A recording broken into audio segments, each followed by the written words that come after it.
রাধে রাধে বন্ধুরা, আজ আমাদের বাড়ির লক্ষ্মীনারায়ণ পুজো। প্রতি বছরের মতো না এবছরও আমাদের বাড়িতে পুজো হচ্ছে। আর আমি এখানে বসে পড়েছি আলপনা দিতে। প্রত্যেকবার আমার শেষ দিয়ে আলপনা দেয়, কিন্তু এবার ওর বিয়ে হয়ে গেছে। লোকে বলে না, বিয়ে হয়ে গেলে চেঞ্জ হয়ে যায়, তাই ও হয়েছে, তাই আমাকে এখন দিতে হচ্ছে। আমি অতটাও ভালো পারি না, যেটুকু পারি সেটুকুই দিচ্ছি।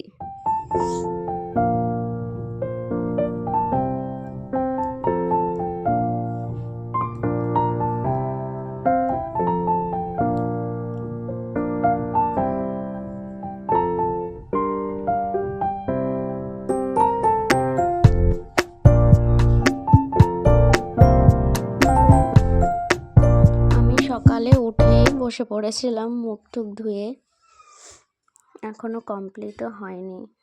আগের দিন রাত্রে হাফ করে রেখেছিলাম আর আজকে হাফ করছি।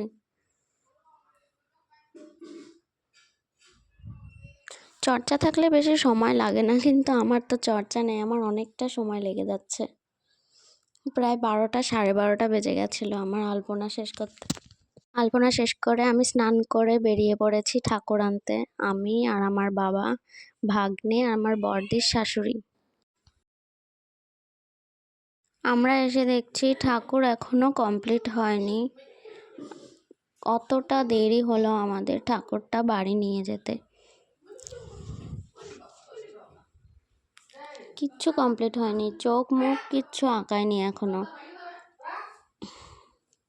তাই আমরা অনেকক্ষণ বসেছিলাম ঠাকুর আনতে গিয়ে। এখানে কেবল তৈরি করছিল ঠাকুরটা, আর এখানে আমার বড়দির শাশুড়ি দেখলো এখানে অনেকগুলো পান পাতা, এখান থেকেই পান পাতাটা নিয়ে নিল। নারায়ণের চোখ আঁকানো হয়ে গেল, লক্ষ্মী মায়েরও হয়ে গেছে। আর কিছুক্ষণ অপেক্ষা করলে আমাদের প্রতিমা পুরো তৈরি।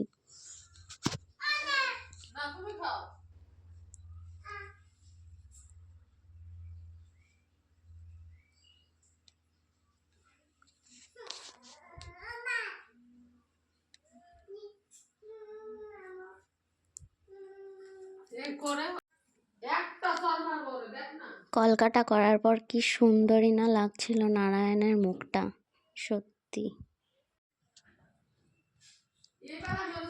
আমাদের মা লক্ষ্মীকেও অতটা কম সুন্দরও লাগছিল না, কিন্তু নারায়ণকে একটু বেশি সুন্দর লাগছিল।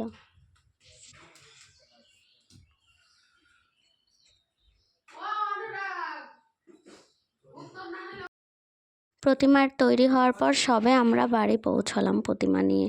আর এখন প্রতিমাকে বরণ করে মিষ্টি মুখ করে ঘরে তুললো। আমার বড়দির ছোট্ট ছেলে ঢাকি হয়েছে, ঢাক বাজাচ্ছে, আর সন্ধে লেগে গেছে। একটু পরে আমাদের পুজোটা শুরু হবে। হাঁপিয়ে গেছে ঢাক বাজিয়ে। পুজো শুরু হয়ে গেছে আমাদের।